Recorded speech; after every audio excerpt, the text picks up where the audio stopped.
বাংলাদেশ আর বাংলাদেশের বাইরে পৃথিবীর বিভিন্ন প্রান্তে যে যেখান থেকে চ্যানেল আই দেখছেন আপনাদের সকলকে সাদর আমন্ত্রণ তৃতীয় মাত্রা দেখবার জন্য। সাম্প্রতিক নানা বিষয় নিয়ে আলোচনার জন্য আমার সঙ্গে স্টুডিওতে রয়েছেন আমার বাবা আছেন বাংলাদেশ জাতীয়তাবাদী দল বিএনপি দলীয় সাবেক সংসদ সদস্য নীলুফার চৌধুরী পনি এবং আমার ডানে রয়েছেন সিনিয়র সাংবাদিক বাংলাদেশ ফেডারেল সাংবাদিক ইউনিয়ন বিএফইউর সাবেক মহাসচিব এবং এটি ইংরেজি দৈনিকেরও তিনি প্রধান সম্পাদক এম এ আজিজ। স্বাগত আপনাদের দুজনকে তৃতীয় মাত্রায়। যেটা বোঝা যাচ্ছে জুলাই সনদ নিয়ে এক ধরনের বিরোধ বিএনপি জামাতের মধ্যে এনসিপির মধ্যে শুরু হয়েছিল। বিএনপি মোটামুটিভাবে 237 জনের প্রার্থিতা ঘোষণা করে নির্বাচনকে একটা ট্রেনের মধ্যে তুলে দিয়ে একটা মোমেন্টাম তৈরি করবার চেষ্টা করেছে এবং সেটা আবার আস্তে আস্তে সেই বিরোধের জায়গাটা খুব স্পষ্ট হতে শুরু করেছে। ইতিমধ্যেই আপনারা লক্ষ্য করেছেন যে জামাত একটা কর্মসূচি দিয়েছে এবং তারা বলেছে তাদের দাবি 10 তারিখের মধ্যে না মানা হলে ঢাকা তারা 11 তারিখে অচল করে দিবে। আওয়ামী লীগ 13 তারিখে লকডাউনের কর্মসূচি ঘোষণা করেছে। জামাত বিএনপির সঙ্গে কথা বলতে চাইছে, বিএনপি কথা বলছে না। বিএনপি বলছে যে সরকার প্রধান ডাকলে তারা বসতে রাজি আছেন। সরকার চাইছিল রাজনৈতিক দলগুলো নিজেরা মীমাংসা করুক, না হলে তারা বলেছে তারা ইম্পোজ করবে। এনসিপি জুলাই সনদের মধ্যে নোট অফ ডিসেন্ট জাতীয় কোনো কিছু তারা অ্যাকসেপ্ট করবে না, সেটা তারা বলেছে। সব মিলিয়ে আসলে যে পরিস্থিতিটা তৈরি হচ্ছে সেই পরিস্থিতি কি আসলেই ফেব্রুয়ারি মাসে একটা ভালো নির্বাচনের বার্তা দিচ্ছে? নীলুফার চৌধুরী মনি। ধন্যবাদ আপনাকে। যারা শুনছেন আমার শুভেচ্ছা অভিনন্দন, আমার সহ আলোচক আজিজ ভাইকে শুভেচ্ছা। দেখেন, এমন একটা আশা নিয়ে যে সামনেই নির্বাচনটা সুন্দর একটা নির্বাচন হবে, 18-20 বছরের আশা অনেক দলের, শুধুমাত্র বিএনপির একার আশা তা ছিল না। শেখ হাসিনার শাসনে নির্বাচনটাই হয় নাই, সেই নির্বাচনটাকে কেন্দ্র করেই কিন্তু এত কিছু, এই যে রাজাকার, এই যে কোটা, এগুলা কিন্তু সব এক একটা কজ, কিন্তু মেন কজটা যেটা ছিল সেটা নির্বাচন। অথচ আজকে প্রায় 1.25 বছর চলে গেল, 1 বছর 3 মাস নির্বাচনের যে অবস্থান, বলতে বলতে বলতে বলতে সরকারের যাও বা টনক নড়ল, সেটাও আপনার অঙ্কুরেই বিনাশ, যেটা ছোটবেলা পড়েছিলাম সেই অঙ্কুরেই বিনাশের মতো। আপনাদের কথা পড়লে, বাংলাদেশের রাজনৈতিক অবস্থা দেখলে, আপনাদের ইউটিউব থেকে শুরু করে সব কিছু দেখলে এবং আজকের প্রেক্ষাপট সব কিছু বিবেচনা করলে, একটা নির্বাচনের জন্য এই 3 মাস 3.5 মাস আগে যখন এত কিছু, তখন সেই নির্বাচনটা সত্যিই প্রশ্নের মুখোমুখি দাঁড়ায়। এটা একটা বড় প্রশ্নবোধক চিহ্ন যে নির্বাচনটা সঠিক সময় সঠিকভাবে সরকার আদৌ চায় কিনা এবং সঠিক সময়ে নির্বাচনটা হবে কিনা, সব কিছু মিলে আমি যদি বলি, যেমন ধরেন যে যখন সংস্কার নিয়ে কথা হলো তখনই কিন্তু অনেক কথা ছিল, এই সংস্কার কিন্তু এই সরকারের করার কথা না, এটা ইন্টারিম গভর্নমেন্ট, তার কিন্তু বৈধতার মধ্যে এটা পড়ে না। তাও যখন সবাই মিলে মেনে নিল, বসলো, সেখানে যে সংস্কারগুলো যেভাবে আসলো সেইভাবে আপনার এটার মধ্যে পিআর ছিল না, এটার মধ্যে গণভোট ছিল না, অনেক কিছুই ছিল না, এটার মধ্যে জুলাই সনদ ছিল না, জুলাই ঘোষণাপত্র ছিল না, এত কিছু যখন ছিল না, আস্তে আস্তে একটার পর একটা যখন প্রবলেম সলভ হওয়া শুরু করলো, তখন একটার পর একটা আর নতুন করে আপনার ভেজাল লাগানো শুরু হলো। এই ভেজাল লাগানোটাকে কেন্দ্র করে যখন সরকার তৎক্ষণাৎ যদি এটা দলগুলোর উপর ছেড়ে দিত, একটা কিছু হতো বা হতো না, একটা জায়গায় পৌঁছতো, কিন্তু সব কিছু 9 মাসে একটা সমাধানের জায়গায় এনে এমন ভাব করলো, সাইডে প্রত্যেকটা নোট অফ ডিসেন্ট থাকলো, কোনটা কি হবে, 48টা হবে না 84টা হবে, সরকার আসলে নেক্সট সরকার, এটাই সত্যি যে নেক্সট সরকার আসলে এটা চুলচেরা হিসাব করে তারপরে সংসদে বিল আকারে পাশ করে এটা পাশ হবে, নইলে এটা সম্পূর্ণরূপে আপনি যতবার গণভোটই করেন না কেন, গণভোটটাও বৈধ না, আপনার সংস্কারটাও সম্পূর্ণ বৈধ না। এখন 100 বার আপনি একবারের জায়গায় সিগনেচার করলেও সেটা বৈধ হবে না যদি রাষ্ট্রের সিস্টেমের মধ্যে ফেলি। আমি বা আপনি বা আজিজ ভাই বা সমস্ত বাংলাদেশ যত কথাই বলি, আমি 72-এর সংবিধানের বাইরে এই মুহূর্তে যাওয়ার আমাদের কারোরই কোনো ক্ষমতা নাই। সেই যাওয়ার আপনার বিযোজন যদি করা যায়, সেটা কোনো সংসদ আসতে হবে। সেই সামান্য একটা কথা, এটা সিম্পলি একটা কথা, সেই কথাটা কোনো দলকে বিএনপি বুঝাতে পারে নাই। এবং বিএনপি তারপরেও একটা নির্বাচন, সুষ্ঠু নির্বাচনের লক্ষ্যে বিএনপি অনেক কিছু ডট দিয়ে রাজি হয়ে এবং যেটা সত্যি সেটা বলে যে হ্যাঁ আমরা এটার পক্ষেই থাকব সরকার যে আসবে সরকারের মাধ্যমে। কিন্তু যখন একটা দল কোনোভাবেই বিশ্বাস করলো না, তারা যে কোনোভাবে তারা গণভোট চায়, তাই গণভোটটার জন্য বিএনপি একটা পর্যায়ে রাজি হলো। রাজি হওয়ার পরে যখন যেটা আটকে থাকলো সেটা গণভোটটা নির্বাচনের দিনে না তার আগে। নির্বাচনের দিনে গণভোট হলেও ইল্লিগাল, তার আগে হলেও ইল্লিগাল।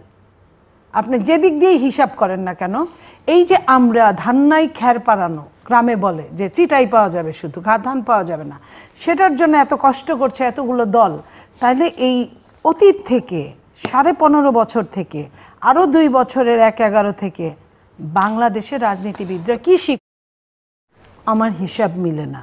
কারণ এইখানে একটা বড় গোলক ধাঁধার মধ্যে সবাই ছুটছে। আপনার ইসলামিক দলগুলো 8টা দল একসঙ্গে করে যে থ্রেডগুলো দিচ্ছে, তারা থ্রেড দিতে দিতেই বলল, বিএনপিকে অফার দিল যে আমরা বসতে চাই। পরের দিন সরকার প্রথমে একটা আপনার এমন একটা কাগজ দেখালো যে কাগজে বিএনপি বলছে সিগনেচারই করে নাই, সহ যারা সিগনেচার করেছে প্রত্যেকেই বলছে যে তারা ওই কাগজটায় সিগনেচার করে নাই। যেখানে সিগনেচার করেছিল সেখানে নোট অফ ডিসেন্ট ছিল। সে কোনো আপত্তিই নাই। অথচ একটা সিগনেচার সমন্বিত একটা সরকার যখন, রাষ্ট্র যখন জনগণকে ব্লাব দেয়, তখন আর কিছু বলার থাকে না। তখন সে দেশে আপনার কোনো গণতন্ত্র, স্বৈরতন্ত্র, একনায়কতন্ত্র, কোনো তন্ত্রই ঠিক থাকে না যদি সরকার ব্লাব দেয়। এইখানে সরকারের ব্লাবের যখন শিকার হয়ে গেল দলগুলো, তখন যখন তারা বলল যে আমরা এই পত্রে সিগনেচার করি নাই, তখন সরকার তড়িঘড়ি করে কি বললেন, সরকার বললেন যে 7 দিন সময় দিলাম, আপনারা সবাই মিট হয়ে আসেন। যে কাজটা সরকার প্রধান নিজে চিফ হয়ে বিদেশ থেকে ভাড়া করা লোক এনে যে কাজটা 9 মাসে করতে পারলেন না, সেই কাজটা আপনার যারা এমবার্গো দেওয়া দলগুলো তাদেরকে নিয়ে সেই কাজটা কিভাবে 7 দিনে করবে, এটা কিন্তু একটা $1 মিলিয়ন কোশ্চেন। যে তাহলে সরকার কি চায়? সরকার কি নির্বাচন চান? সরকার যদি নির্বাচন চান তাহলে তো এখানে মধ্যস্থতা সরকার করার কথা। কারণ এই সরকারের প্রতি প্রত্যেকটা দলের কিন্তু আস্থা আছে, অনাস্থা নাই। তাহলে সরকার এখানে কি চান? সরকার কেন অনাস্থার জন্ম দিচ্ছে? এখানে সরকার ইচ্ছে করে সরকার প্রভাবিত করছে বিভিন্ন দলকে, বিভিন্ন দলের হয়ে কথা বলছে। এইখানে কিংস পার্টি খ্যাত, তাদের হয়ে সরকার এক সময় কথা বলে, এক সময় আপনার মৌলবাদ খ্যাত, তাদের হয়ে সরকার এক সময় কথা বলে, এক সময় সরকার সব ভজঘট বাঁধিয়ে দিয়ে তারপরে সবার উপর, ঘাড়ের উপর ছেড়ে দেয়। এইভাবে তো একটা দেশের আর যাই হোক নির্বাচন হতে পারে না। মিস্টার এম এ আজিজ, আপনি নির্বাচন দেখেন, মানে এখন তো গণভোটের কথা নীলুফার চৌধুরী মনি উল্লেখ করলেন, কিন্তু তার আগে তো আবার আরেকটা ধাপ আছে, জুলাই সনদের বাস্তবায়ন আদেশ। সেই আদেশ আবার কিভাবে, কোন প্রক্রিয়ায়, কোন রূপে আবির্ভূত হবে, এবং সেই রূপ নিয়ে আবার এনসিপির একটা বক্তব্য আছে, কোনো নোট অফ ডিসেন্টের মধ্যে থাকতে পারবে না। সো আসলে কোন দিকে বাংলাদেশ যাচ্ছে? এবং আমি যেটা শুরুতেই বললাম, এই যে জামাতের কর্মসূচি, জামাতের বক্তব্য, এবং সেই বক্তব্যের মধ্যে তারা ঢাকা অচল করে দেবার মতো বক্তব্য রাখছে, আবার এটাও বলছে যে তাদের মুক্তিযুদ্ধের সময় তাদের অপরাধের জন্য ক্ষমা চাইতে হয় বা শাস্তি হয়, তাহলে জিয়াউর রহমান মুক্তিযোদ্ধাদের হত্যা করেছেন, তার কেন বিচার হবে না? সেই বিচারও তো করতে হবে। এই বক্তব্য জামাত আজকে হাজির করছে। তো সব মিলিয়ে, এবং জামাতের প্রোগ্রাম, আওয়ামী লীগের প্রোগ্রাম খুব কাছাকাছি সময়ের প্রোগ্রাম। সো কোন প্রোগ্রাম থেকে কি হবে, কার দায় কার উপরে চাপবে, বলা খুব মুশকিল। সো আপনি কি দেখেন? ধন্যবাদ আপনাকে। আপনার শেষের কথাটা শুরু করি। দেখেন, 71-এর যে গণহত্যা, সেটা প্রাদেশিক সরকারে জামাতে ইসলামের 4 জন মন্ত্রী ছিল, এবং তারা সিদ্ধান্ত নেয় যে পাকিস্তানি সেনাবাহিনীকে তারা সহযোগিতা করবে, এবং তারা সহযোগিতা করেছে, যার ফলে আপনার এই গণহত্যা হয়েছে, আমাদের দেশের বীরাঙ্গনা হয়েছে, সব কিছু এই রাজাকার আলবদর আল শামসরা এদেরকে জোগাড় করে দিয়েছে, খবর দিয়েছে। কোনো নারী মুক্তিযুদ্ধের সময়, মুক্তিযুদ্ধ যারা দেখেছে, কোনো গ্রামের বৃদ্ধ থেকে শিশু পর্যন্ত কোনো নারী ভয়ে থাকে নাই, বাড়িতে থাকে নাই, এরকম অবস্থা ছিল। তো তো এখন যখন পাকিস্তান সোলজার আপনার আত্মসমর্পণ করে, রেস করছে, তখনও কিন্তু বলে যে সেনাবাহিনী, পাকিস্তান সেনাবাহিনী এবং তাদের অ্যাসোসিয়েটরা সব আত্মসমর্পণ করে, অর্থাৎ আল-বদর, আল-শামস সব ওই দিন সারেন্ডার করে। অর্থাৎ আমি বলতে চাচ্ছি সেটা পাকিস্তানের অংশ ছিল, পাকিস্তান হানাদার বাহিনীর অংশ ছিল জামাত ইসলাম। এই গণহত্যার দায় পুরোপুরি, এটা মাপ চেয়ে মীমাংসা হয় না। গণহত্যা, আপনাকে এখন হত্যা করলে আপনার পরিবার আমাকে ছেড়ে দিবে? গণহত্যার কোনো মাপ হয় না তাদের। আমার বক্তব্য হলো 24-এর গণহত্যার বিচার হলে 71-এর গণহত্যার বিচার চলমান থাকবে না কেন? এখন তো বিশ্বের অনেক জায়গায় হিটলারের এখনো পাইলে তো আপনার বিচার হচ্ছে, হবে না কেন? আর জিয়াউর রহমানের সময় কর্নেল তাহের যে এই যে পুরা আর্মিকে ইনডিসিপ্লিন করে ফেলছিল, সেটাকে ডিসিপ্লিন আনতে কোর্ট মার্শাল করেছে, আইন তো বিচারের মধ্য দিয়ে, এটা তো বিচারের মধ্য দিয়ে করেছে। তো সে তো করবেই যতক্ষণ পর্যন্ত আর্মিতে ডিসিপ্লিন না আনা যায়। আমার রহমানের পক্ষেই সম্ভব হয়েছে এই আর্মিকে ডিসিপ্লিন আনতে। তা আর কি তাহলে কি পাকিস্তানের আর্মি ইনডিসিপ্লিন থাকলে তারা পুরো পাকিস্তান থাকতো, এটা চাইছে? আর্মির ওটা তো আইনসম্মতভাবে জিয়াউর রহমান যদি করে থাকে কোর্ট মার্শাল, তার সময় কোর্ট মার্শালের সে তো প্রধান হয়ে বসে নাই, কোর্ট মার্শাল তো আর্মি অফিসার বসছে, তারা বিচার করছে, বিচার করে অনেকের ফাঁসি হয়েছে। হ্যাঁ, সেটা তো আইনসম্মতভাবে হয়েছে। আর এখন যারা ওই ধরেন আপনি যদি বলেন যে ভাই একটু ভারত সম্পর্কে বলেন, তো বলবে জামাতে ইসলামের সবাই বলবে, ভাই বলেন তো দেখি বাংলাদেশ সম্পর্কে বলবে। কিন্তু যেই 71-এর কথা বলবেন তখন বললে আমার জন্ম হয় নাই। এইটা হলো ব্যাপার। জন্মহানি আদর্শে বিশ্বাস করেন না, আদর্শ তো সাবস্ক্রাইব করেন, আপনাকে দায়িত্ব নিতে হবে, তো আপনাকে দায়িত্ব নিতে হবে। সুতরাং আমার বক্তব্য হলো এখানে। এখন আসেন দ্বিতীয় যে আপা বলছে, আমি বরাবরই প্রথম থেকেই বলছি এটা হচ্ছে সাংবিধানিক সরকার, কারণ সংবিধান অনুযায়ী ওত নিয়েছে, 106 অনুচ্ছেদ অপেক্ষা করছে, 106 অনুচ্ছেদ সংবিধানের অনুযায়ী তাদের পরামর্শ রেফারেন্স নিয়েছে। সুতরাং এটা সাংবিধানিক সরকার। এই সরকারের কোনো সংবিধানের মৌলিক ইস্যু সংস্কার করার ম্যান্ডেটই নাই। তারা যা করেছে আইন বিরুদ্ধ করেছে, আইনসম্মত ব্যবহার করে নাই। এখন জুলাই সনদ ধরেন, জুলাই সনদ সবাই স্বাক্ষর করতে চেয়েছে, সবাই স্বাক্ষর করেছে। এখন ওখানে আপনার জামাতের 4টে নোট অফ ডিসেন্ট ছিল, এনসিপির 1টা নোট অফ ডিসেন্ট ছিল, আর বাকিটা ছিল বিএনপির। যেটা বিএনপি যেগুলো দিয়েছে তার অধিকাংশ হচ্ছে সংবিধানের সাথে সাংঘর্ষিক, যেটা সংবিধান যেটা অনুমান, অর্থাৎ তারা বলছে যে সংবিধান সংসদে এটা আলোচিত হবে, এটাই তো বৈধ। আপনি কোনো যেমন ধরলেন জুলাই সনদ বলা হচ্ছে এনসিপির পক্ষ থেকে দাবি, এখন জামাতও চায় এটাকে আইনি ভিত্তি দিতে হবে। আইনি ভিত্তি কেমন করে দিবে? সংসদ ছাড়া। আইনি ভিত্তি তো একমাত্র সংসদ দিতে পারে। তা আপনি যেটা বলা হলো যে গণপরিষদ বলেন আর গণভোট বলেন, আর সংসদ একবারে নির্বাচন করে আপনি গণভোটের অংশ, অর্থাৎ এটাকে আলোচনা করে আপনার সংসদে যে পাশ করলো, এটা হলো তো চুক্তি। এটা তো অভ্যুত্থানের শক্তিগুলো একসাথে বসেছে, তারা একটা আন্ডারস্ট্যান্ডিংয়ে বসে গেছে। গণভোট হচ্ছে আন্ডারস্ট্যান্ডিং, গণভোট তো সংবিধানে নাই। তাহলে গণভোট হবে কিনা এটাও তো সংসদে এন্ডোর্স করে নিতে হবে, গণভোট তো নাই। আপনার সংবিধানের বাইরে তো যেতে পারবেন না। বাইরে গেলে ধরেন এই যে বলা হয়েছে জুলাই সনদে নয়, প্রধান উপদেষ্টার আদেশের উপরে গণভোট হবে। বলেন তো, সংবিধান জীবিত, রাষ্ট্রপতি আদেশ দিতে হবে, প্রেসিডেন্ট, প্রধান উপদেষ্টা সহ কেউ কোনো অর্ডিন্যান্স আদেশ জারি করতে পারে না, সবটাই অবৈধ। অবৈধ। এখন দেশটা তো অবৈধ। এখন ধরেন সরকার থেকে বলা হয়েছে যে যদি আপনারা একমত না হইতে পারেন তাহলে আমরা আদেশ জারি করব। ওইখানেই কবর রচনা হবে এই সরকারের। আমি বলে দিলাম, দেশটা অন্ধকার যুগে যাবে। আমি শিওর যে ওই জুলাই আদেশ আইনি ভিত্তি দেওয়া ছাড়া এই ইউনূস সাহেব দিবে না। এবং আমার কাছে বুঝি নাই যে জুলাই সনদে আইনি ভিত্তি দিতে হবে। প্রফেসর ইউনূস সরকার সেটা দিবে? এটা যদি দেয়, না দিলে তো মানবে না, এনসিপি মানবে না। এনসিপি ওনার পার্টি, এনসিপি যা করে তাই তো শোনে। উনি কিভাবে আইনি ভিত্তি দিবে? দিতে পারবে না। এই না, জন্য উনি তো বলছি, পারবে না। যদি আইনি ভিত্তির কথা বলে, প্রথম আমার বক্তব্য হচ্ছে ঐক্যবদ্ধ কমিশনে নিবন্ধিত দল আছে এখন 57টি, বসছিল 30টি নিয়ে। হ্যাঁ, এটার ব্যাখ্যা দিতে হবে কেন 30টি হলো। না, 30টি তো সবাই নিবন্ধিত না, স্বাক্ষর যেটা না, না, করেছে অনেকেই না, এনসিপি নিজেই তো নিবন্ধিত ছিল না। 18টা না 20টা নিবন্ধিত দল স্বাক্ষর আছে কেন? করেছে। 2 হলো আপনি সবগুলো দলের নীতি আদর্শ আলাদা, আপনি সবাইকে একমত হতে করেন কি করে, বলেন কি করে? সেখানে এনসিপির নোট অফ ডিসেন্ট আছে, জামাতেরও নোট অফ ডিসেন্ট আছে, বিএনপিরও আছে। সেই নোট অফ ডিসেন্ট সহ সবগুলো দল, 25টি দল, 30টি ছিল বামরা সাইন করে না, 30টি দল স্বাক্ষর করেছে।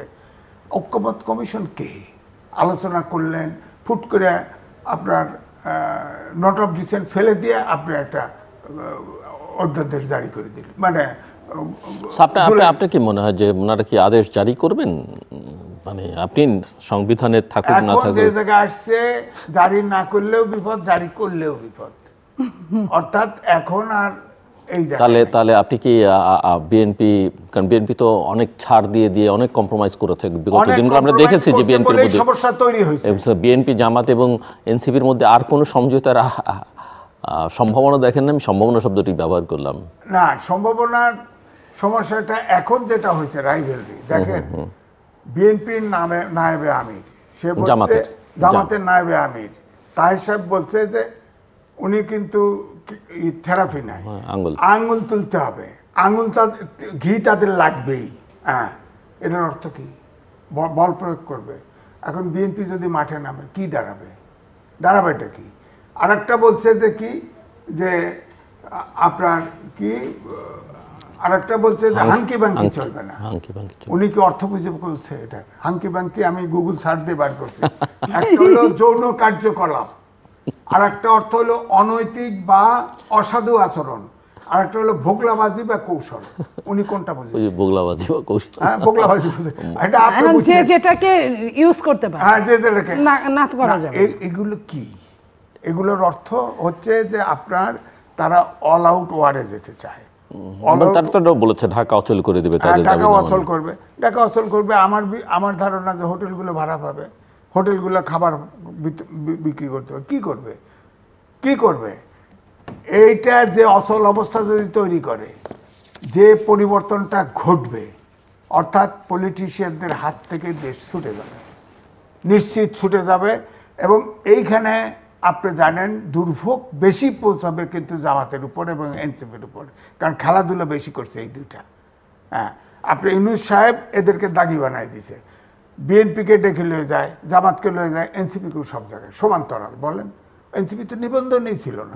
কিন্তু সেটা তো খালি প্রফেসর ইউনূসের দোষ দিলাম, কেন বিএনপি তো সেটাই চাইছে। বিএনপি তো এখন তাদেরকে এমপিও বানাতে চাইছে, মন্ত্রীও করতে চাইছে। বিএনপিও তো উদার না, বিএনপি মন্ত্রী লিবারেল ডেমোক্রেটিক পার্টি হিসেবে বিএনপি তাদের সিট দিতে চাইছে, আলোচনা হচ্ছে, মন্ত্রী চাইছে, শোনা যায় যে আলোচনা হচ্ছে। কারণ এনসিপির পক্ষে তো বলা হয়েছে যে তাদের এই জুলাই সনদে যারা স্বাক্ষর করবে, শর্ত মানবে, তাদের সাথেও আমরা যেতে পারি। অর্থাৎ জামাত তো মানি, বিএনপি তো মানছে না, সুতরাং জামাতের সাথেই হইতে পারে। অবশ্য এটা বলতে পারি, আমি আগেও বলছি, আপনার টেবিলেও বলছি, এই এনসিপির সদস্য যে পার্টির সাথেই ঐক্য করুক না, ওদের একটারও জামানত থাকবে না। যে পার্টি যে পরিমাণ বিতর্কিত হয়েছে, একটারও জামানত থাকবে না। আওয়ামী লীগের হাসিনার সময় আমিডামি করছিল না, 3টা আপনার কিংস পার্টি করছে না, একটারও জামানত থাকে নেই। ঠিক সেই অবস্থা হবে।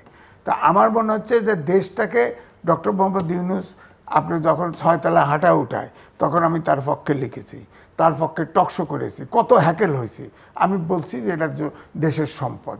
এখন তো কি যে উনি এই যে 8 থেকে শুরু করে মাস্টার্স পর্যন্ত 7-8টা ব্যাচ, সবাইকে বলে তোমরা সব উদ্যোক্তা হও। একবারও বলে নাই দেশ ফিরে যাও, শ্রীলঙ্কার সব ফিরে গেছে, নেপালের সব ফিরে গেছে। আমাদের বলেন তো, এই বিজ্ঞানের যুগে, প্রযুক্তির যুগে, অটোমেশনের যুগে কি হবে? আমাদের প্রবাসী ছাড়া তো আমাদের এখন যে আসে অর্থনীতি, জিডিপি ধরে রাখছে হলো প্রবাসী আয়। প্রবাসী তো কেউ নেবে না লোক, এই লোকগুলো অকার্যকর হবে, কিছুই হবে না। এখন তারপরে উল্টা কথা, যে আপনার ডক্টর মোহাম্মদ ইউনূস যত কিছু নিয়ে গেছে, আমি ওই লিস্ট ঘোষণা করছি, লিস্ট যা কিছু নিছে কিচ্ছু ওনার পক্ষে যা সম্ভব সব নিয়ে গেছে। ওনার বিরুদ্ধে মামলা ছিল, মামলা পর্যন্ত এক্সিকিউটিভ অর্ডারে উইথড্র করছে। তা এখন যদি তারা যে এত খেলাখেলি করতেছে, যদি সরকার পরিবর্তন হয় এগুলোর বিচার হবে না? ফৌজদারি অপরাধের বিচার হবেই। কে করবে? ফৌজদারি করবে, যে আসবে সেই করবে। বিএনপি করবে? বিএনপি তো করবে না, কারণ বিএনপি তো সবকিছু সমর্থন করে। বিএনপি তো আপোষ করে, বিএনপির সরকারটা আগে দরকার, সরকারটা দরকার। আপনি নির্বাচন দেখছেন না? না, আমি নির্বাচন এই জুলাই সনদটা যে যখন ইউনিস করবে তখনই টালমাটাল হয়ে যাবে দেশ। নীলোফার চৌধুরী মনে তো বড়ই হতাশার কথা বিএনপির জন্য, তাই না? দেখেন, রাজনীতি এমন একটা জিনিস যে রাজনীতি, যদি ওনার কথা ঠিক হয়ে যায় আর কি। হ্যাঁ, রাজনীতির সাথে আপনার অনেক কিছু যোগ থাকতে হয়। আমরা বিএনপি এমন একটা অবস্থায় এই মুহূর্তে বাংলাদেশে, যে বাংলাদেশটা জিও পলিটিক্স পুরাটাই প্রায় গলদকরণ করে ফেলেছে। এই জিও পলিটিক্স একটা ফ্যাক্টর বাংলাদেশের জন্য। বিএনপি এখানে অনেক কিছু চাইলেই বিএনপি করতে পারে তা না, তবে বিএনপি আরও দূরদর্শী সম্পন্ন হলে বিএনপির জন্য ভালো হতো। এই দূরদর্শিতা যেটা আরও অনেকেই, অনেক মৌলবাদী দলগুলো পারছে, তারা যেভাবে করছে, বিএনপি সেইভাবে করলে বিএনপির জন্য ভালো হতো আমি মনে করি। তবে বিএনপির একটা বড় অংশ বাংলাদেশে বিএনপির পক্ষে এখনও আছে। বিএনপিকে অনেক হিসাব করে বিএনপিকে এগোতে হবে, যে এগোনোটা বিএনপির, আমি মনে করি যে আপনার লবিস্ট নিয়োগ হয় নাই তাতে কি আছে, এখনও সম্ভব অনেক কিছু করা যদি তারা চায়। আমি যে কোনো কারণে এই জিনিসটা চাইলাম নির্বাচনের জন্য, আমি কতটুকু সাপোর্ট করতে পারি। আমি তো দেখব আগে আমার দেশটা, সেই দেশটা, এটা সত্যি যে যদি একটা নির্বাচন না হয় এই মুহূর্তে, এই দেশের জন্য ভীষণ বড় একটা খারাপ কিছু বয়ে নিয়ে আসবে। এবং যারা জিও পলিটিক্সে যারা আছেন, যারা এই দেশকে ব্যারিকেড দিয়ে রেখেছেন, তারা কিন্তু কোনোভাবেই চায় না একটা শক্তিশালী কোনো সরকার বাংলাদেশে দাঁড়াক। এবং এই শক্তিশালী সরকার যাতে বাংলাদেশে না দাঁড়াতে পারে, সেই জন্য কিন্তু অনেক দিনের এই খেলাটার সাথে জড়িত, যে এদেরকে ধ্বংস করার। তবে আমি একটা কথা বলবো তারপরেও, যে বাংলাদেশের মতো একটা তৃতীয় বিশ্বের দেশে এখনও যে মানুষ একটা দুইটা দলকে এত ভালোবাসে, উপায় নাই হয়তো, এত ভালোবাসে এত কিছুর পরেও এই যে ধরে আছে, হয়তো শেষ রক্ষা হবে কিনা আল্লাহ জানেন। কিন্তু আমি মনে করি আরও বেশি দূরদর্শী সম্পন্ন হওয়া উচিত, আরও বেশি। আমার কথা হলো নির্বাচনের প্রয়োজন আছে, কিন্তু জীবনের চেয়ে বেশি বোধহয় নির্বাচনের প্রয়োজন নাই। আমার কথা হলো যদি 2 মাস 5 মাস পরে যদি এই নির্বাচনটা হয়ে যদি ভালো হয়, তবে আমি মনে করি যে এটা এই একটা চরম খারাপের কিছুর চেয়ে বরং বেটার। আরেকটা জিনিস আমি মনে করি যে নির্বাচনের জন্য আমি কতটুকু আপোষ করতে পারি। আমি তো আমার অস্তিত্ব বিসর্জন দিয়ে আপোষ করতে পারি না।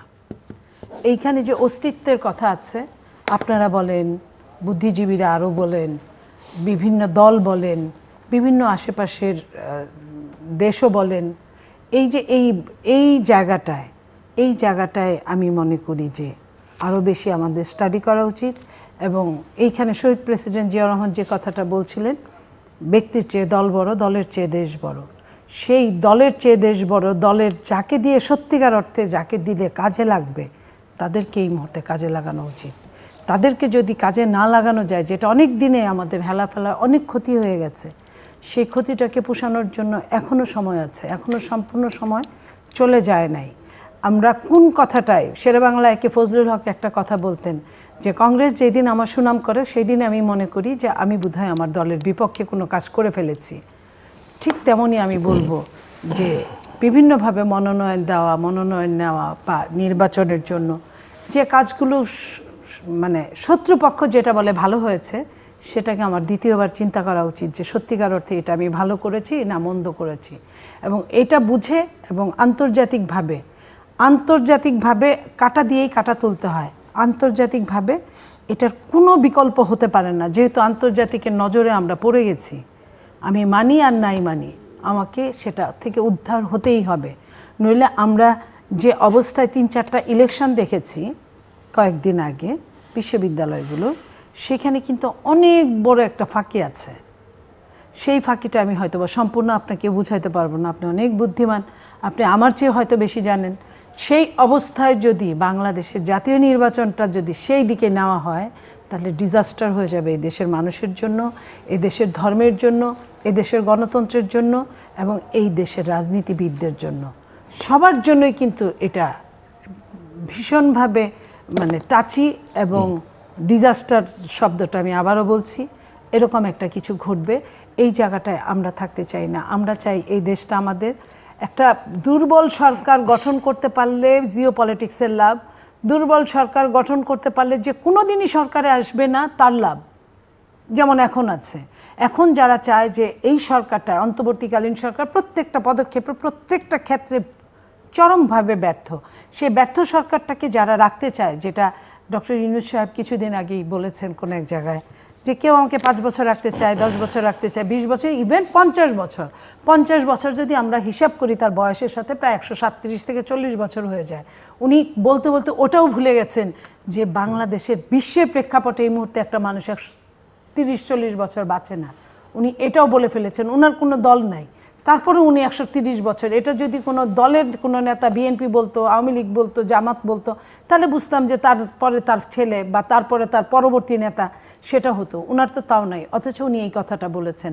এই কথাটা উনি কতটা শক্তিশালী এটা আমাকে বুঝতে হবে। উনি একটা বিশ্বের গিনিপিগ ছাড়া আর কিচ্ছু বলতে পারি না আমি, একদম খুব মামুলি গিনিপিগ।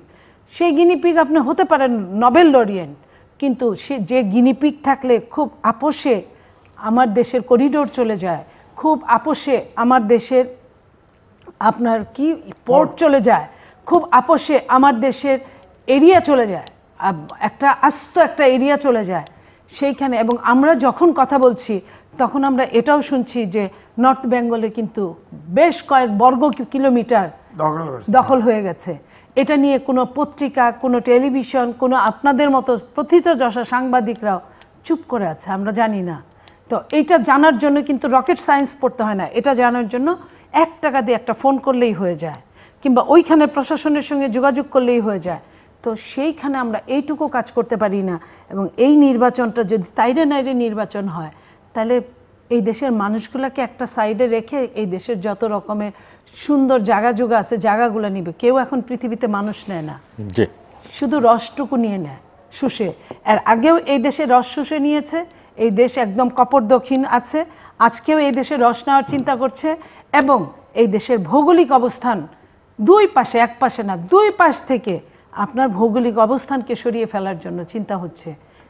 এটাও যদি রাজনীতিবিদরা না বুঝে, এর চেয়ে দুঃখজনক আর কিছু হতে পারে না। মিস নীলুফার চৌধুরী মনি যে বিষয় নিয়ে আলোচনা করছেন, সেই কথার সূত্র থেকে এখন প্রশ্ন করি। মূল যেখানে আমরা ছিলাম সেখানে আমি একটু পরে আবার আসবো।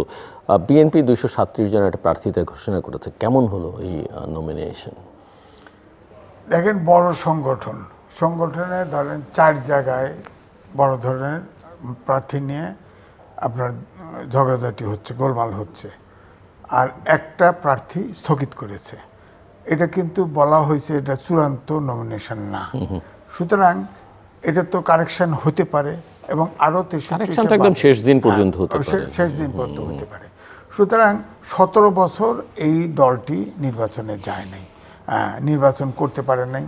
এক একটা সিটে আপনার 5 জন, 6 জন, 3 জন, 4 জন করে প্রার্থী আছে। সুতরাং তাদের ভিতরে তো আপনার দলাদলি তৈরি হয়েছে।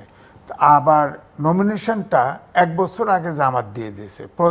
আওয়ামী লীগ নাই এখন, প্রধান প্রতিদ্বন্দ্বী জামাত 1 বছর আগে দিয়েছে। তারা প্রত্যেকটা সেন্টারে পর্যন্ত এজেন্ট পর্যন্ত ঠিক করে ফেলেছে, অথচ বিএনপির নমিনেশন দেয় নাই আগে, যার ফলে এই ঝগড়া। তো জামাতের বিএনপি তো একই শক্তির, একই নেচারের রাজনৈতিক দল না, এটা তো মানতে হবে।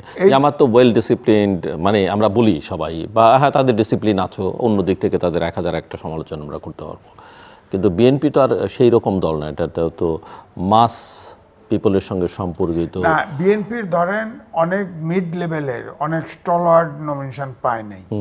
একটা তো হইতে পারে, এমনও হতে পারে, অনেক বিবেচনা, যারা নমিনেশন দিয়েছে তারা পলিসিটা বুঝবে। এমনটা হতে পারে যে একটা গ্রুপকে আপনার সংগঠন করার জন্য রাখলো, আর একটা গ্রুপ সরকার পরিচালনার জন্য রাখলো। আবার ধরেন নারী পার্সেন্টেজে নমিনেশন খুব কম দিয়েছে, সেখানে নারী ধরেন সেটাই বা কেমন হলো? 5%ও তো এখন পর্যন্ত যে নমিনেশন হয়েছে, 5%ও নারী ওটা এবং এটাও যাদের নমিনেশন দেওয়া হয়েছে তারা সবাই কোনো না কোনোভাবে পারিবারিক সম্পর্কের কারণে সূত্র ধরে এসছেন।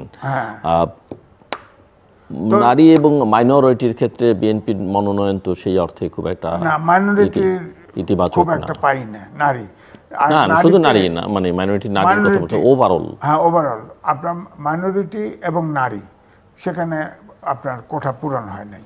তো নারীদের তো ধরেন মহিলা কোটায় 50টা আছে, সেখানে ধরেন যত পার্সেন্ট সংসদে সিট পাবে এখান থেকে ধরেন তত পার্সেন্ট দিতে পারবে। এতে করেও দেখা গেছে যে নারী তো এবারের সংস্কারে কমপক্ষে 10% রাখতে হবে, সেটা তো পূরণ হয় কিনা সন্দেহ আছে। সুতরাং নারী যারা রাজনীতিতে ছিল, সক্রিয় ছিল, তাদের পারিবারিক কোঠায় আপনার বাদ দেওয়া আমার কাছে মনে হয় এটা সঠিক হয় নাই। কারণ নারীরা যারা রাজনীতি করছে, নীলুফার আপা রাজনীতি করেছে, এইভাবেই দেখতে হবে তাকে।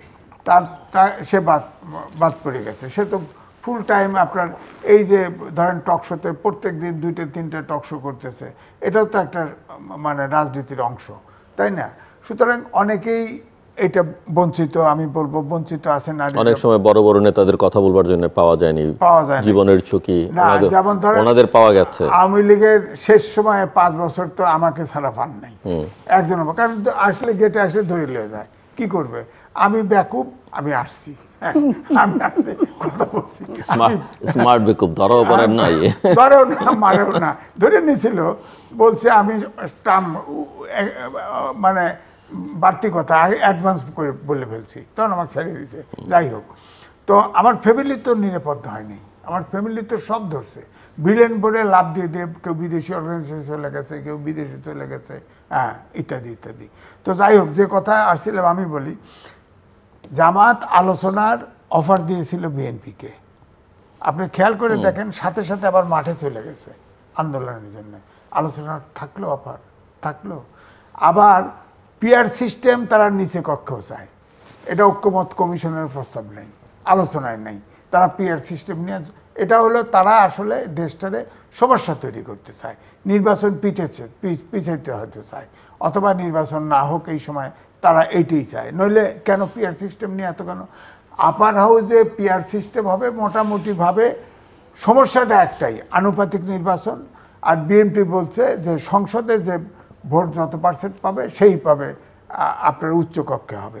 সেটা আলোচনা করে সমাধান করতে পারতো, আলোচনা করে।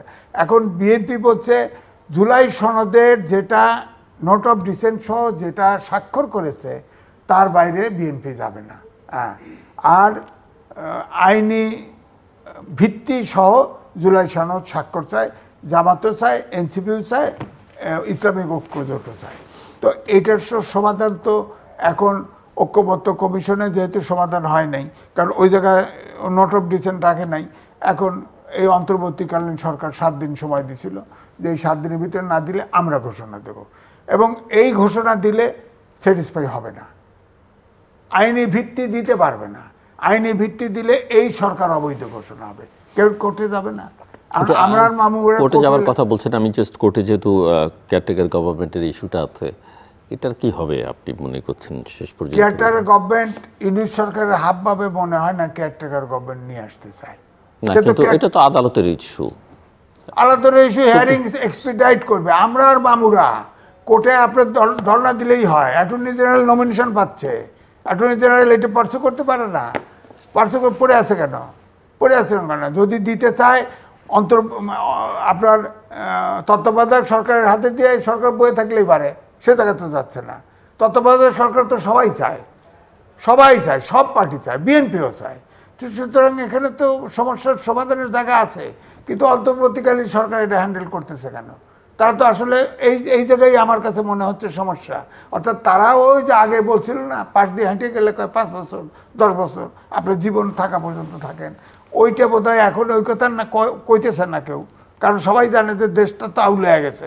বিশ্ব ব্যাংক বলছিল যে সামনের বছরে জিডিপি গ্রোথ হবে 3.5%।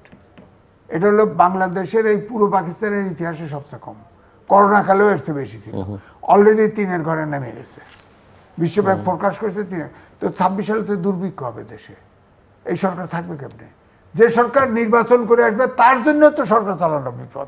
ওই জায়গায় এই ইউনিট সরকার নিয়ে গেছে দেশটাকে। নির্বাচন না হলে নির্বাচিত সরকার, IMF এর লোন লাস্ট কিস্তি আটকায় গেছে, কয় নির্বাচন। কিন্তু সরকার তো ভালো, আমরা বিএনপির মুখে এতদিন শুনলাম না। হ্যাঁ, বিএনপি তো বেশ জোরেশোরেই বললো যে এই সরকার ভালো, আমরা সবকিছু সমর্থন করি। কোনো মতে তো আমাদের দেশে বলে আদর্শ দত্ত করে কোনো মতে নির্বাচনে ঢুকে যায় কিনা, এটা পারে নাই তো। সরকারের ব্যবহার হয়ে গেছে। রাজনীতিটা হয়, হ্যাঁ হয়েছে তো। যাদের বিএনপি বলছে যে তাদের পদত্যাগ চাই, ইউনিট সরকার প্রত্যেক বৈঠকে তাকে সামনে দিয়েছে। লন্ডনে যে বৈঠক করছে সেখানে জাতীয় নিরাপত্তা উপদেষ্টা ছিল না, তারা তো ইয়ে চাইছে, পদত্যাগ চাইছে, তাকেই আগে দিয়ে তাকেই ব্রিফ করাইছে। ইউনুস কিন্তু সবসময় ওই চিকন বুদ্ধি দিয়ে খেলছে এবং বিএনপি খুব স্মার্টলি খেলছে। বিএনপি ধরা খাইছে, আমি বলবো ধরা খাইছে। এখন বিএনপি কেউ করতে পারতেছে না, নামতেও পারতেছে না। জামাতে তো নর্তন করে, বিএনপি হলে ভাষায় ভালাগো, বিএনপি হলে এগুলোকে ভাষায় ভালাগো। কোনো রক কাটার দিন চলে গেছে। বিএনপি নামুক, এই বিএনপি এই তো কইছে না অচল করে দেবে, অচল কি একটারও লুলা বানায় হেলে দেবো। বিএনপি নামায় দেন, নামবে না তো। বিএনপি নামতে পারবে না, কারণ দেশটা তো নষ্ট হয়ে যাবে। বিএনপি বড় সংগঠন পাবে, নামলে পারবে না, আবার বলছেন নামবে না, তো কন্ট্রাডিক্টরি কথা। না, নামবে, একটা সময় নামতে হবে বাধ্য। নামা লাগবে না, তার আগেই সরকার আউট হয়ে যাবো, তার আগেই দেশ আউট হয়ে যাবো। নিলোফার চৌধুরী মনি যে বলে না যে উপায় নাই গোলাম হোসেন, যখন উপায় না থাকবে। শরৎচন্দ্র একটা কথা বলছিল তার শ্রীকান্ত গল্পে, যে না জানিয়া নারীর চরিত্রে সংসারে বিশ্বাস করিয়া বরং ঠকাও ভালো, কিন্তু অবিশ্বাস করিয়া পাপের ভাগী হওয়া ভালো না। তো বিএনপি বিশ্বাস করিয়াছে ইউনূস সরকারকে, বিশ্বাস করিয়া বিএনপি যদি ঠকে তাহলে এখন কিচ্ছু করার না। এখানে জেন্টলম্যান এগ্রিমেন্ট বলতে একটা শব্দ আছে। বিএনপি একটা জেন্টলম্যানের দল, এটা অস্বীকার করে কোনো লাভ নেই। যতবার কথা দেয় নাই, সবসময় যদি কিন্তু দিয়ে কথা বলছে, তার তো স্কোপ করার জায়গা আছে। স্কেপ রুট রেখেই বলছে, কোনো সময় কি বলছে স্টেট এই কাজ করব, এইটা হবে। শোনেন, এখন আপনি দেখেন আমি আপনাকে একটা যদি তবে ছাড়া হয় না। আপনি বড় ক্লাসের 6-7 থেকে অঙ্ক করতে যান, আপনাকে যে কোনো অঙ্ক আপনি মনে করি দিয়ে শুরু করতে হবে। তো মনে করি দিয়ে শুরু করে কিন্তু অঙ্কটা মিলে। তো যদি তবে আপনি যে বলছেন না, ইংরেজিতে একটা শিখছিলাম ট্রান্সলেশন, যদি বৃষ্টি হয় তবে খেলতে যাব না। বৃষ্টি হয়েছে সুতরাং খেলতে যাইনি, এখন বৃষ্টি যদি না হয় তাহলে খেলতে যাব। তো এরকম কথা সেটা বলছে। আমরাও বিএনপিও ধরে নিছে যে এরকম হতে পারে, এটা বলতে পারে, এটা জেন্টলম্যান হয়তো এইভাবে কথা বলছে। সে তো কোনো দিন তার অভিজ্ঞতা নাই, সে অনভিজ্ঞতার জন্য তাকে অনেক কিছু ছাড় দেওয়া হয়েছে।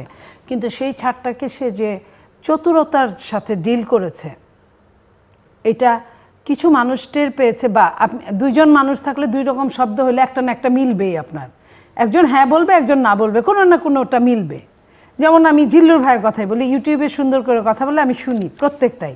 তো উনি বলে, সম্পূর্ণই বলে যে নির্বাচন না হওয়ার সম্ভাবনা অনেক, সেই বলে তারপরে বলে যদি নির্বাচন হয় তাহলে সেই নির্বাচনটাও মানে মেনে নেওয়ার মতো নির্বাচন না, সেটা কোনো নির্বাচন না। তো এই যে উনার জায়গায় কিন্তু উনি যদি বলছে, উনি কিন্তু ইউনূস সাহেবের মতো না। উনি অনেক দিনের পুরখাওয়ার ইতিহাস, উনার যত রকমের পোর্টফোলিও আলা, আপনার কি বলে স্টার আলা যত পলিটিক্যাল লিডার আছে সব কিন্তু এই টেবিলে আসা, সব এই টেবিলে, আজকে থেকে না, সেই 15-20 বছর, 22-25 বছর হয়ে গেল। তো সেই জায়গায় যদি তাদেরও যদি এই কথাটা, এই জন্যই এটার নাম রাষ্ট্রবিজ্ঞান, যে বিজ্ঞান সবচেয়ে ঊর্ধ্বে, কিন্তু 2 আর 2 যোগ করলে সবসময় 4 হবে না, কখনো 5ও হইতে পারে, কখনো 3ও হইতে পারে। তো সেই জায়গা থেকে আমরা বলতে চাই, এতটুকু না বললে তো সমস্যা। ধরেন যখন আমরা বলি যে নির্বাচনটা দেখি না, তখন আপনার দলের নেতারাই বলে ও তো নির্বাচন চায় না। হ্যাঁ, সেটা এই জন্যই তো বললাম যে এটা দলের নেতারাই বলে। যদিও আমার ধারণা যে আমার চাইতে বেশি নির্বাচন দরকার, চাই, তাড়াতাড়ি চাই, এটা আপনার দলও বলে নাই, কোনো দলই বাংলাদেশে বলে নাই।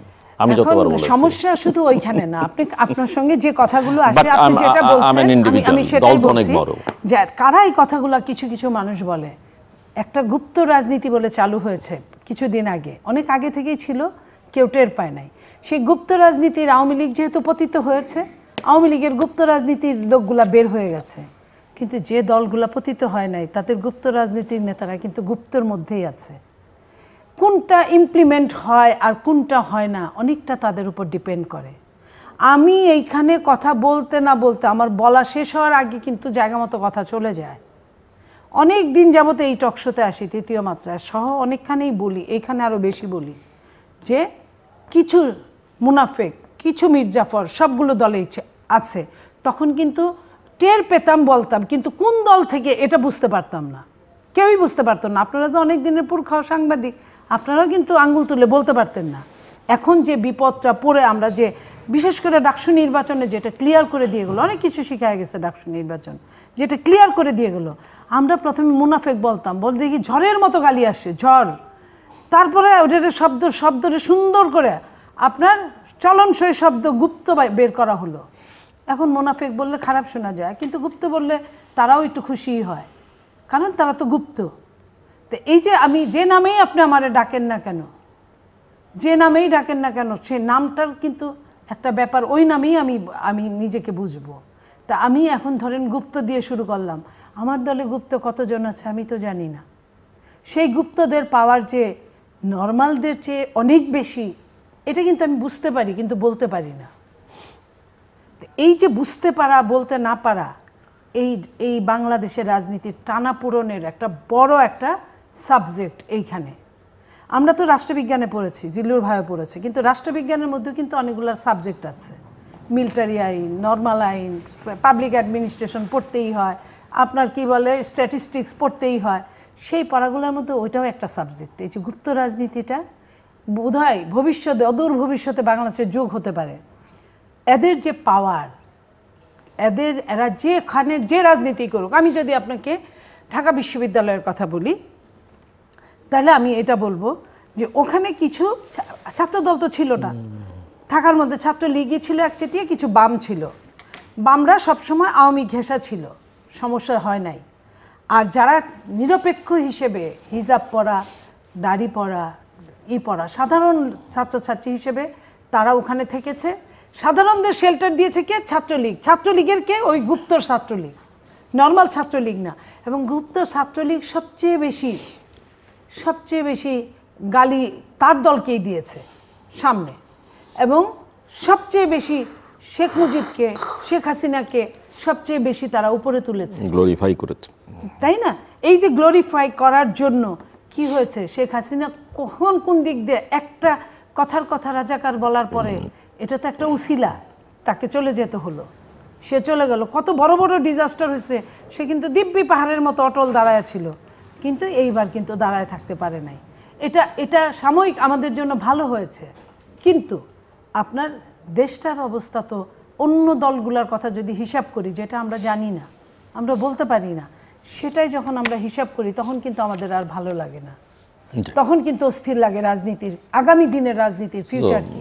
ফাইনাল রাউন্ড মিস্টার আজিজ, বিষয়টা হলো যে ধরেন বিএনপি ইলেকশনের জন্য অনেক ছাড় দিছে, যেমন ছাড়টি দিছে এই সরকার সাংবিধানিক সরকার, প্রেস সেক্রেটারি বলছে বিএনপি 7 তারিখে 3 মাসের আলটিমেটাম দিয়ে নির্বাচন চাইছিল। সাংবিধানিক সরকার হলে সংবিধানে আছে একটি সংসদ চলে গেলে 3 মাসের ভিতরে নির্বাচন, না হলে আর 3 বছর। ধরেন 3 মাসের ভিতরে যদি নির্বাচন হতো, যে হেট্রেট আওয়ামী লীগের উপরে ছিল, হ্যাঁ, আওয়ামী লীগ কত 5টা 10টা 20টা 15টা সিট পাইতো, আওয়ামী লীগ কিন্তু মুসলিম লীগের দিকে চলে যেত। এখন এই এক্সিকিউটিভ অর্ডারে প্রতি সহানুভূতি বাড়ানো হয়েছে, এখন অ্যাক্টিভিটিস বন্ধ রেখে আওয়ামী লীগের প্রতি সহানুভূতি বাড়ানো হয়েছে আমাদের দেশে, এবং ব্যর্থতা, সরকারের ব্যর্থতার কারণে। সরকারের ব্যর্থতা না, এটা ব্যর্থতা না, সরকার ইচ্ছা করে এটা করেছে, সরকার একটা প্ল্যানের মধ্যে করেছে। আপনি দেখেন মামলাগুলো করেছে কারা? শুধু বিএনপি মামলা করেছে, তার মানে সারা বাংলাদেশে বিএনপি আওয়ামী লীগের শত্রু হয়েছে। অন্য কোনো দলগুলো যারা মৌলবাদ, যারা অন্যান্য, যারা সরকারে যাওয়ার স্বপ্ন দেখছে, তারা কিন্তু একটা মামলাও করে নাই, বরং তারা তাদেরকে ঠাই দিয়েছে, তারা তো পূজা মণ্ডপে ঠাই দিয়েছে, তারা পূজা মণ্ডপে গিয়ে গীতা পাঠ করেছে, তারা আপনার পূজা মণ্ডপে গিয়ে রোজা এবং পূজাকে একাকার করে ফেলেছে, তো তারা কিন্তু মিশে গেছে না, তার জন্যে তারা ক্ষতিগ্রস্ত হয়েছে। আগের যে প্রথম যেমন জামাতের যে ভাবটা ছিল, ওটা কিন্তু কেটে স্থিতি অবস্থা আসছে। আমার বক্তব্য হচ্ছে বিএনপি ইউনুসকে সে ইন্টারন্যাশনাল চতুর, এইটা হিসাবে ভুল করছে, আমিও ভুল করছি, আমি ভুল করছি, তার পক্ষে বলছি বেকুবের মতো। আমিও একটা সময় তার পক্ষে বলছি। বিএনপি বেকুবের মতো তারে বিশ্বাস করে, তখন যদি বলতো যে ওত দিচ্ছেন 3 মাসের ভিতরে নির্বাচন দেন, এক কথায় নির্বাচনটা নিল সব কুল রক্ষা হইতো, দেশটা অচল হইতো না। এটা করে নাই। এখন এই জন্য আমি বলছি, আর ডাকসুর কথা বলছেন, ধরেন যদি এই ফেসিবাদী আওয়ামী লীগ সরকার পলায়ন না করতো, তাহলে কিন্তু আপনি ঢাকা ইউনিভার্সিটিতে শিবির দেখতেন না, ওই ছাত্রলীগের লুঙ্গির তলায় থাকতো, গুপ্তই থাকতো। 3 জনের ভিতরে গুপ্ত একজন শিবির নাই, জামাত নাই, এটা কেমনি বুঝবেন?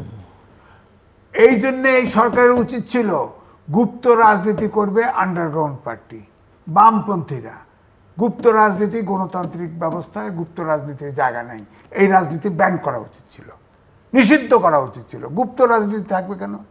আপনি ঢাকা ইউনিভার্সিটি যারা ছাত্রলীগের হেলমেট বাহিনী ছিল, তারা ইলেকশনে দাঁড়ালো কেমনে? গুপ্ত যারা, গুপ্ত রাজনীতি গণতান্ত্রিক যুগে গণতন্ত্রে কোনো অবস্থাতেই সমর্থন পায় না, তাদের নিষিদ্ধ করা উচিত।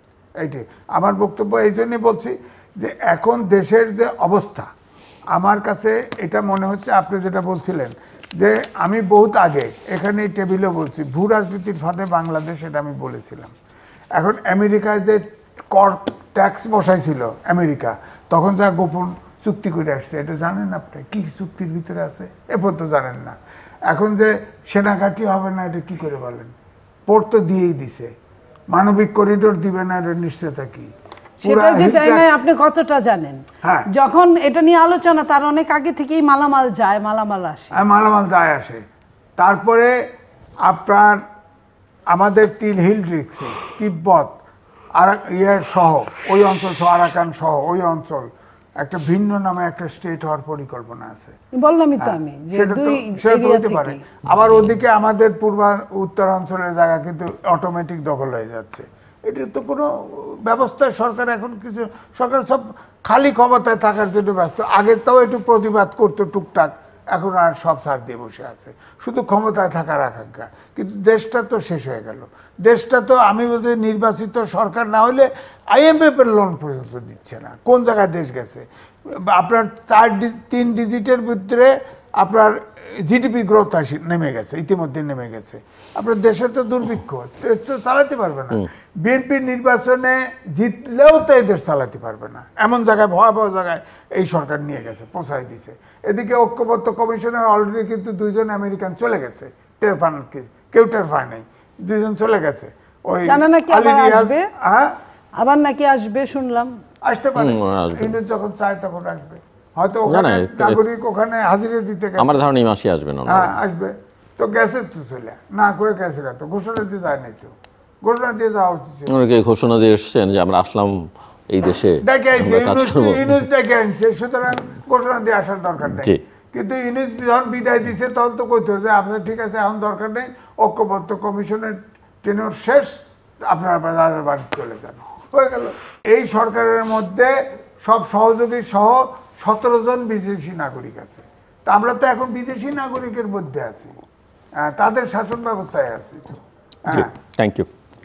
জিও পলিটিক্স তার মানে দেশ চালাচ্ছে, জিওরা ইতিমধ্যেই দেশ চালাচ্ছে। কারণ যখন একটা দেশের নাগরিক মানে নাগরিকত্ব দেয়, রাজনীতিকে অস্বীকার করে বা তাকে বাইপাস করে তো আপনি পলিটিক্স দেশ চালাতে পারবেন না। আমি ওটা বলছি না। যখন আমেরিকার মতো দেশ যখন কাউকে নাগরিকত্ব দেয়, তার কিন্তু প্রথমেই বলতে হয় যে আজ থেকে এই দেশটাই আমার দেশ, এর বাইরে, এর স্বার্থের বাইরে আমি কোনোভাবেই যেতে পারবো না। তো আমরা যদি ওই শপথের ওই স্বার্থের মধ্যে থাকি, তাহলে যে বা যারা এসেছেন এখানে, তারা কিন্তু আমাদের স্বার্থের জন্য আসে নাই, তাদের স্বার্থের জন্য আসছে। তারা একটা ব্যক্তি, আমরা একটা ব্যক্তি। হতে পারে আমার দেশ থেকে অনেকেই ওই দেশের নাগরিক হয়েছে, কিন্তু তাদের সঙ্গে তো এই দেশের সম্পর্কটা হৃদ্যতার, কিন্তু বাহ্যিক দৃষ্টিতে যে দেশের সম্পর্কটা যেটা থাকতে হয়, সে কিন্তু ওইখানকার নাগরিক, ওইখানের আইন কানুন সে সম্পূর্ণরূপে মেনে চলতে বাধ্য। তার এইখান থেকে সরার কোনো রকম উপায় নাই। মিনিমাম শুনলে সে রাষ্ট্রদ্রোহী হবে। সেই রাষ্ট্রদ্রোহিতাকে মাথায় নিয়ে তো তার এখানে এসে আবার ফিরে যাওয়ার কথা না।